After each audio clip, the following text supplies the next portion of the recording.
मी चप्पल पायात नसणाऱ्यापैकी एक विद्यार्थी जो MPSCला गेलो आणि MPSCत सिलेक्ट झालो.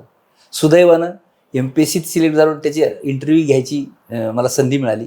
पण मला एक ठामपणे सांगतो की आपल्या MPSCला अजिबात नाव ठेवण्यासारखं काही नाही. जे होत नाहीत ते त्याला नाव ठेवतात असं माझं मत आहे. नमस्कार, मी आपल्या सर्वांचा मित्र अक्षय ताठे. आज आपल्यासोबत आहेत माजी विभागीय आयुक्त. खरं तर गंगाखेडपासनं एक छोट्याशा खेड्यातनं विभागीय आयुक्त पदांपर्यंत पोहोचलेले आणि ज्यांना भगीरथ या नावाने ओळखल्या जातं असे आपल्यासोबत भास्कर मुंडे सर आहेत. त्यांच्याकडनं जाणून घेणार आहोत की त्यांचा कलेक्टरचा अनुभव कसा होता, विभागीय आयुक्त पर्यंतचा एका खेड्यातलं त्यांचा अनुभव कसा होता आणि निश्चितच येणाऱ्या काळात विद्यार्थ्यांना काय संदेश असेल तेही जाणून घेणार आहोत. नमस्कार सर. नमस्कार. खरं तर खूप आनंद होतोय आपल्यासारख्या अधिकाऱ्यांची मुलाखत घेताना.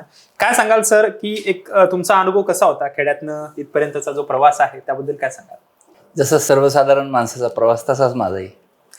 मी अतिशय लहान खेड्यातून आलो. आमच्या काळामध्ये वाहतुकीची साधनंही तिथे नव्हती आणि काही नव्हती, पण मात्र शिकल्यानंतर माणूस मोठं होतं अशी समज त्यावेळेला आमच्या भागामध्ये होता. आणि वडिलांनी मोठ्या मुश्किलीनं सगळ्या गोष्टींची पूर्तता करून आम्हाला शिकायला घातलं. हे आमचं भाग्य. शिकायला मी अंबेजोगाईला आलो. अंबेजोगाईला 7वी ते ग्रॅज्युएट झालो. सुदैवानं त्या काळची एक नामांकित संस्था योगेश्वरी, जिथं राष्ट्रभक्तांची मांदियाळी होती आणि शिक्षक म्हणजे त्या काळचे शिक्षक आजही माझ्या लक्षात असे शिक्षक होते. सुदैवानं हे वातावरण आम्हाला लावलं आणि इथपर्यंत पोहोचण्याची संधी मिळाली. तुम्ही आता बोलता बोलता शिक्षणाचा आणि शिक्षकांचाही उल्लेख केला. असे कोणते शिक्षक जे आठवणीत आहेत की ज्यांच्यामुळं आपलं असं वाटतं की मी घडलोय असं वाटतं? अरे हो, बिलकुल. अशा शिक्षकांची तर यादी आहे माझ्याकडं. पहिलं माझ्या शाळेमध्ये जिथं पहिलीचा वर्ग ज्यांनी स्थापन केला असे सुग्रीव केंद्रे नावाचे गुरुजी आहेत. आजही ते आहेत, 90-92चे आहेत. प्रत्येक शिक्षक दिनाला मी त्यांना शाल आणि श्रीफळ पाठवून देतो.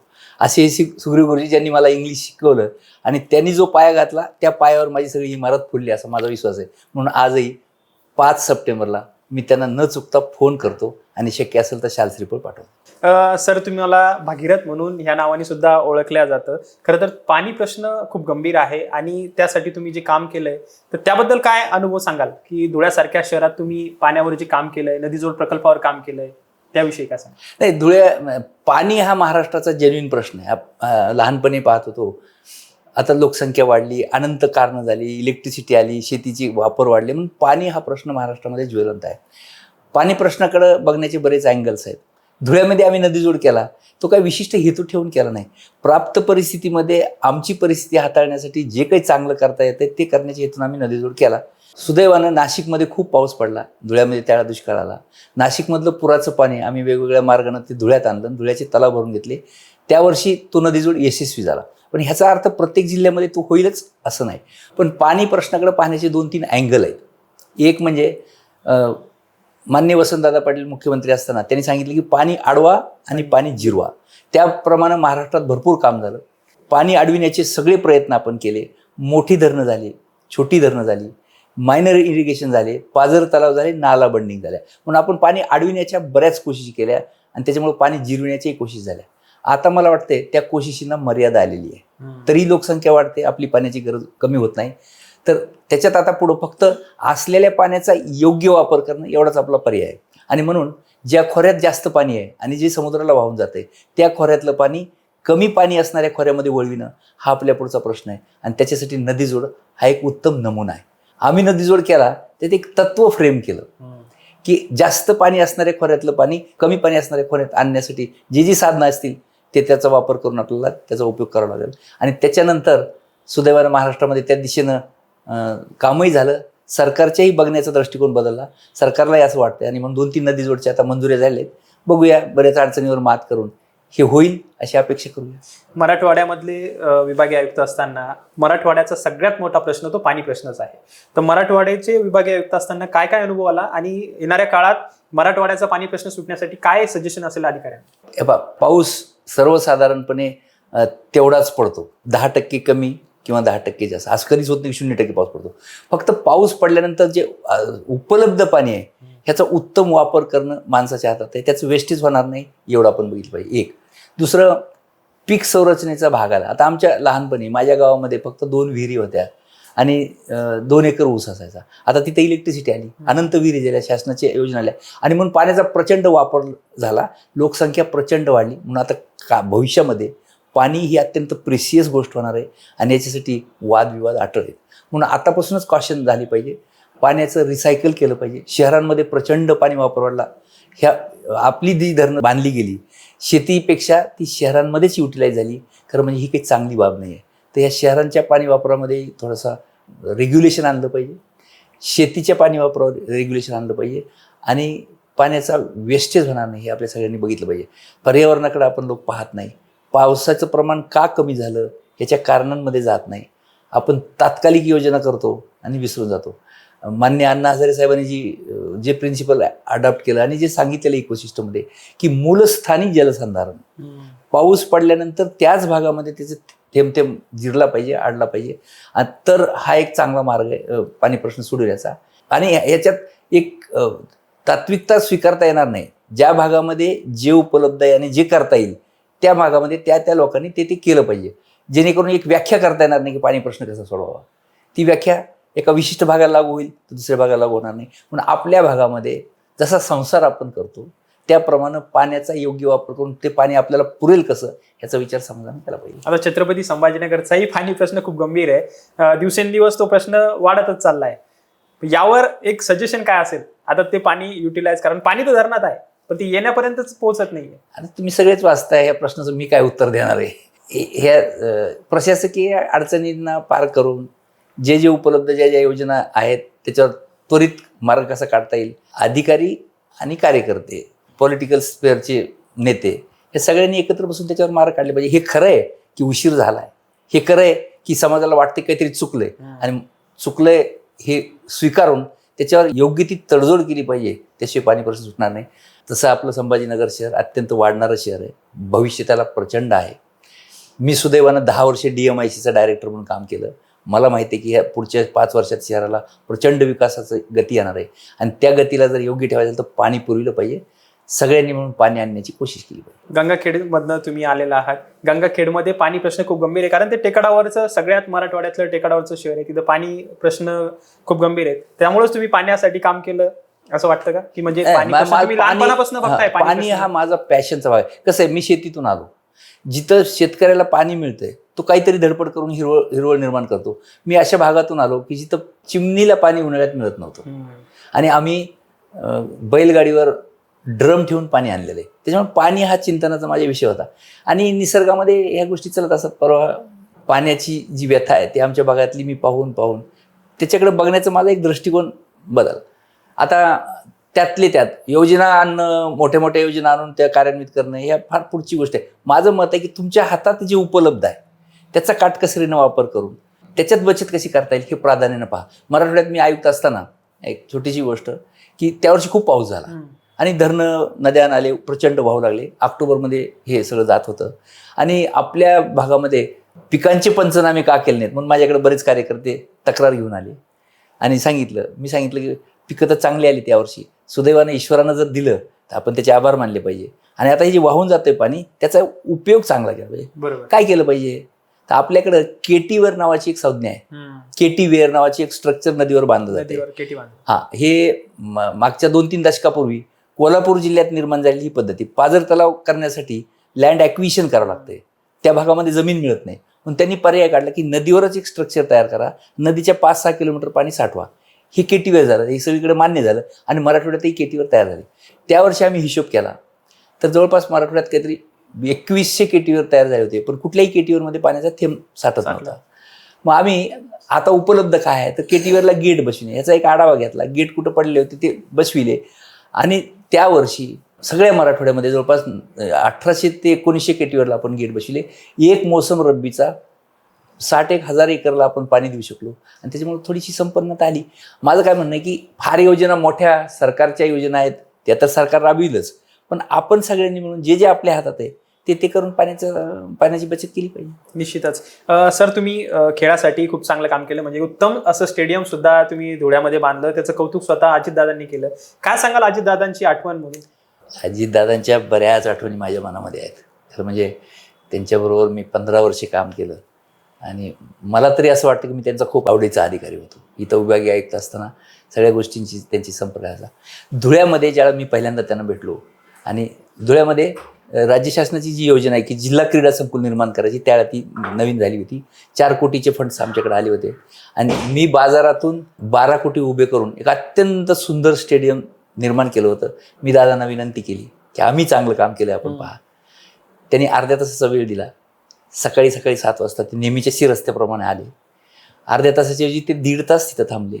त्यांनी वीट दगड कुठून आणले याची चौकशी केली आणि अतिशय कौतुक केलं आमचं. आणि तिथे एक प्रेस कॉन्फरन्स घेतली आणि सांगितलं की हे महाराष्ट्रातलं सर्वोत्तम स्टेडियम आहे. 4 लाख मंजूर असताना 16 लाखाचं स्टेडियम आम्ही जिल्ह्याचं केलं. त्याचं त्यांनी तोंड भरून कौतुक केलं. येणाऱ्या सगळ्या जिल्हाधिकाऱ्यांनी सांगितलं की जा धुळ्याला बघून या. आणि त्या स्टेडियमविषयी आमची कौतुकाची थाप त्यांनी मारली. दादांच्या बऱ्याच आठवणी आहेत. मी नदीजोड केला. त्यावेळेला नदीजोड करताना कालव्याचं पाणी वळविताना त्यांच्याशी ज्यावेळेला बोललो, त्यांनी क्षणाचाही विलंब न करता सगळ्या परवानग्या दिल्या आणि त्यावेळेस चीफ इंजिनियरला सांगितलं की कलेक्टर व्यवहारे त्याच्या पाठीशी उभं टाका. असा कोणता अनुभव आहे की असं वाटत होतं की हे काम अशक्य आहे परंतु ते शक्य झालं आणि कुठेतरी एक अभिमान वाटतो की हे न होणारं काम माझ्या हातनं घडलं? असं नदीजोडच्या बाबतीत असं घडलं. नदीजोडचा हो ना, तो काय आम्ही तयार केलेला फार मोठा प्लॅन नव्हता. अभियंत्यांच्या मनामध्ये होतं, कार्यकर्त्यांच्या मनामध्ये होतं. मी तर प्रशासकीय जीवनातला अधिकारी, माझ्या मनामध्ये काही डिझाईन नव्हती. फक्त ग्रामीण माणसाचं शहाणपण आणि त्याच्यावर विश्वास ठेवून त्याच्या म्हणण्याप्रमाणे ज्या सूचना केल्या त्या करत गेलो आणि एक दिवस यश पदरात पडलं. हे एवढं मोठं यश मिळेल असं मला वाटलं नव्हतं. पण सुदैवानं ते आमच्या पाहिलं, महाराष्ट्रानं पाहिलं, त्यावेळेसच्या माननीय राष्ट्रपती प्रतिभाताई पाटील यांनी पाहिलं, माननीय शरद पवार साहेबांनी पाहिलं. माझे मंत्रालयामध्ये माननीय विलासरावजी देशमुख यांच्या समोर प्रेझेंटेशन झाली आणि यशदामध्ये बऱ्याच वेळा मी हे केलं. तो एक चांगला भाग माझ्या पदरात पडला असं माझं मत. अनेकदा प्रशासनात असताना राजकारण्यांसोबत साईम क्लॅशेस होत असतात. प्रशासनामध्ये ते चालूच असतं. परंतु तुम्ही असे एकमेव अधिकारी आहात जे राजकारण्यांसोबत साधर्म्य साधून काम केलेलं आहे.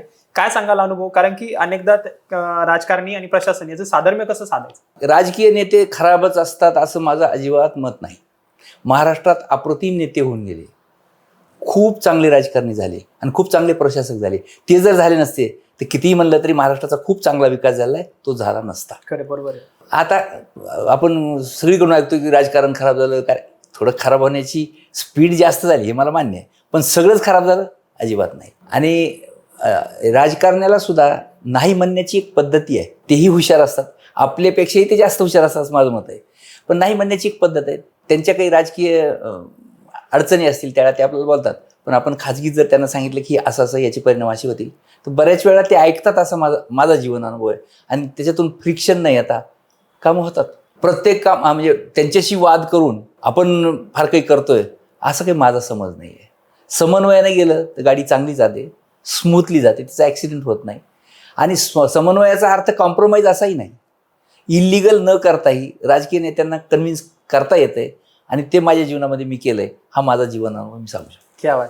सध्या एक अधिकारी बनताना तरुणांमध्ये कोणते गुण आवश्यक आहे? म्हणजे की आज जसं तुम्ही आत्ता सांगितलं की शांतता, संयम, याच पद्धतीने एक अधिकारी बनण्यासाठी विद्यार्थ्यांमध्ये असे कोणते गुण पाहिजे? नाही, ह्याच्या बाबतीत माझं मत आहे की तुम्ही एकदा अधिकारी बनायचं ठरविल्यानंतर तुमचं व्हिजन क्लिअर असलं पाहिजे. मला काय करायचं, लोकहिताचे निर्णय घेणं तुमच्या हातात आहे. त्याच्यासाठी सरकारनं तुम्हाला सिलेक्ट केलेलं आहे, तुम्हाला पगार मिळतो आणि आयुष्यभर तुम्ही सुरक्षित खुर्चीवर बसलेले आहात. त्याच्यामुळे लोकहित हा तुमचं ध्येय असलं पाहिजे. आणि मग कुठल्याही मार्गाने एखादं काम करायचं असेल तर सुयोग्य मार्गानं, मी म्हणेल गैरमार्गानं नव्हे, त्याच्या पाठीशी लागलं पाहिजे.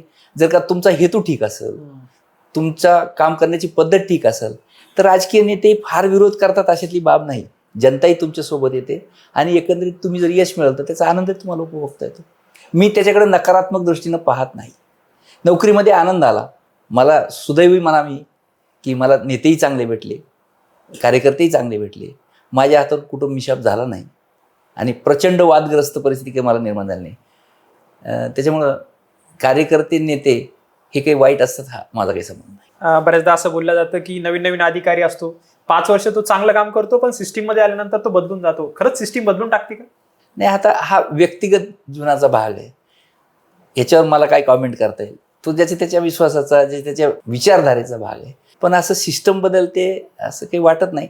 पण अलीकडल्या काळामध्ये आता आम्ही प्रशासनात नाही, पण जे काही ऐकायला येते ते काही फार चांगलं आहे असं काही दिसत नाही. पण आता ह्याच्यावर आमचा तो अनुभव नाही, त्याच्यामुळे मला अथॉरिटेटिव्ह भाष्य करता येणार नाही. पण एवढंच मला वाटतंय की सार्वजनिक जीवनातलं जसं नेत्याला संधी आहे तशी पब्लिक सर्वंटलाही खूप संधी आहे. नेते तरी विशिष्ट कालावधीमध्ये येतात, बरोबर. पण आम्ही लोक 30-35 वर्ष खुर्चीवर असतो. चांगलं काम करण्याची निश्चित संधी आमच्याकडे आहे आणि त्याचं खूप समाधान मिळतंय, याचा जीवन अनुभव माझा आहे. क्या बात आहे. सर, आता सध्या स्पर्धा परीक्षेची खूप चर्चा चालू आहे. आता कालपर्यंत पण फॉर्मची तयारी चालू आहे. तर येण्या स्पर्धा परीक्षेच्या तयारी करत असताना विद्यार्थ्यांनी स्पर्धा परीक्षेत येण्याची खरंच गरज आहे का? कारण की आजची स्पर्धा खूप मोठ्याने वास्ट होत आहे, प्रत्येक ठिकाणी स्पर्धा आहे. मग अशा वेळी विद्यार्थ्यांनी काय केलं पाहिजे? नाही, खरं म्हणजे स्पर्धा परीक्षा द्याव्यात की देऊ नयेत, अलीकडे खूप वाद प्रवाद चर्चा महाचर्चा होतात. म्हणजे खरं म्हणजे करिअरमध्ये काय करावं हा पहिला मुद्दा. माझं असं म्हणणं आहे की अमुक एक डॉक्टर झाला म्हणून मोठा झाला, इंजिनियर झाला म्हणून मोठा झाला, हे काही खरं नाही. करिअरमध्ये येताना पहिल्यांदा आपली आवड बघितली पाहिजे आणि आवडीप्रमाणे करिअर निवडलं तो आयुष्यभर आनंदमयी जीवन जगू शकतो. ठीक आहे, कधी कधी आपण पाहिलं की डॉक्टर व्हायची मुलाची क्षमता असते परंतु इच्छा नसते आणि दुनियादारीकडे बघून तो डॉक्टर होतो, पण पुढच्या जीवनामध्ये डॉक्टरीमध्ये तो रमत नाही. म्हणून डॉक्टरीमध्ये अशा माणसानं जाऊ नये.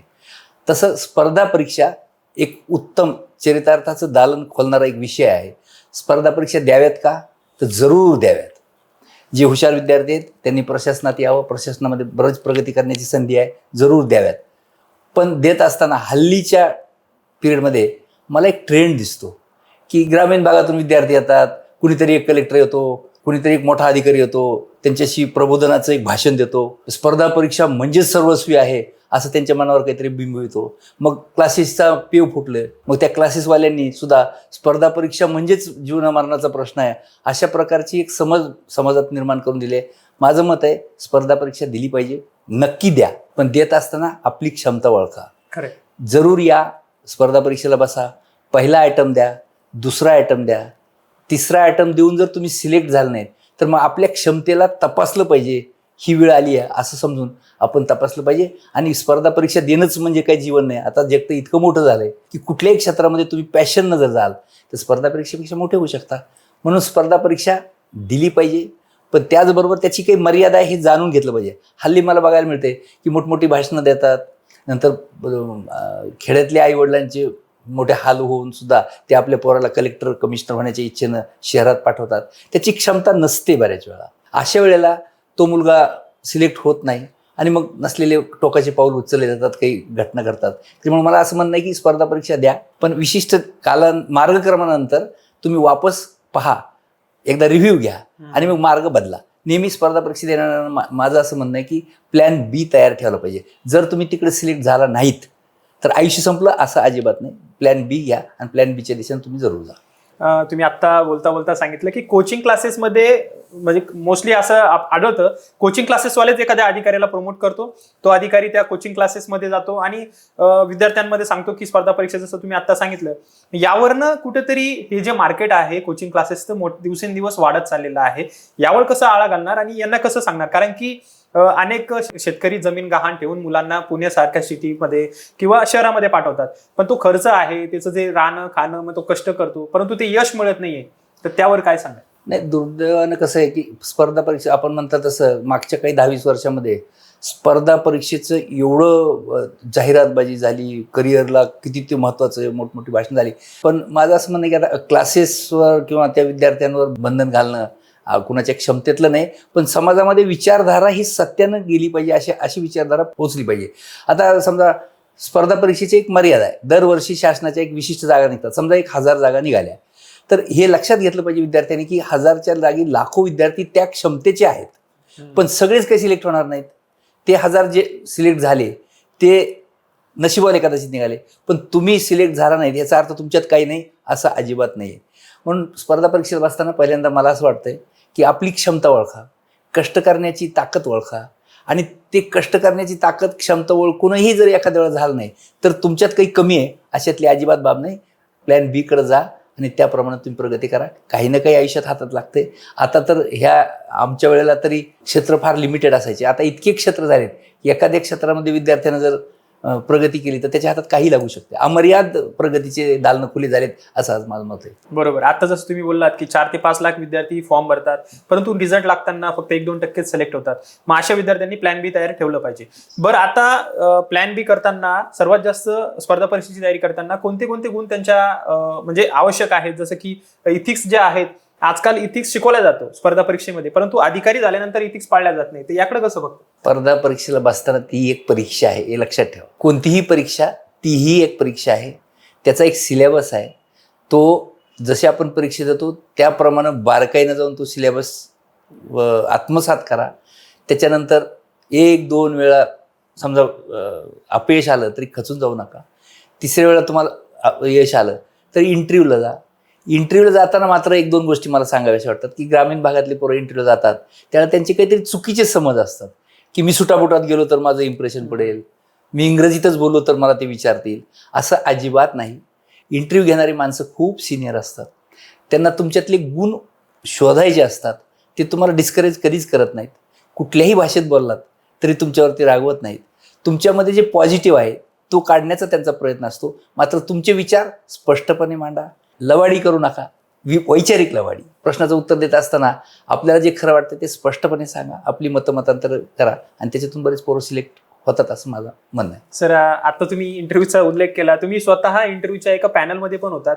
तर तो अनुभव कसा होता सर? कारण की विद्यार्थी येतात, अनेक विद्यार्थी घाबरलेला असतो की पहिल्यांदा इंटरव्ह्यू देतोय. नाही, पहिल्यांदा मला एक सांगायचं की आता मी सध्याच्या MPSCला काही फार जवळचा नाही. मला रिटायर होऊन 10 वर्ष झालीत. कदाचित माझं ज्ञान कमी असू शकते. पण एक गोष्ट लक्षात ठेवायची, जी काही प्रचार केला जातो की वशिला लागतो, अमुक काही गैरप्रकार काही थोडेसे झाले नाही असं नाही, पण त्याच्या शिक्षाही लोकांना मिळाल्या.